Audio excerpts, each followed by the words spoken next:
এই যে আপনি ডিভোর্স করে ছাড়াছাড়ি করে শান্তি না পেয়ে অন্য জায়গায় যেখানে যাবেন মনে করছেন সেখানে যে শান্তি পাবেন, এটার গ্যারান্টি কি? একটু বলেন না। আপনি আর আমার বোন, আবার অথবা আমার বোন আর আমার ভাই, হয়তো আপনারা না হয় লাগলেন আর কি, মাঝখানে একজন ছোট বাচ্চা আছে তো, আমার বাইক নেই, আমার বাতিজা আছে তো, তা আপনারা না হয় আলাদা হয়ে গেলেন শান্তির জন্য, এই বাচ্চাটার কি হবে একটু বলেন। অনেক সংসার মা বোনেরা টিকে রাখছে শুধু বাচ্চাদের দিকে তাকায়, বিয়ে হয়ে গেছে, বাচ্চা হয়ে গেছে, এখন কি করবে। তা আমার মূল কথা হচ্ছে এতটুকু,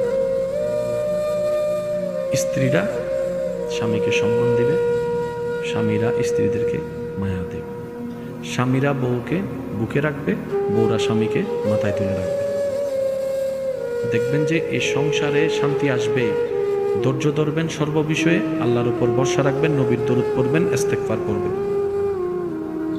মনে রাখবেন আমাদের আসল জীবন দুনিয়া নয়, আমাদের আসল জীবন হচ্ছে জান্নাতে।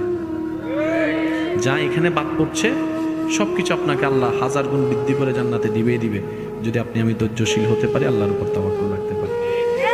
আল্লাহ আমাদের সবাইকে বুঝার তৌফিক দান করুন।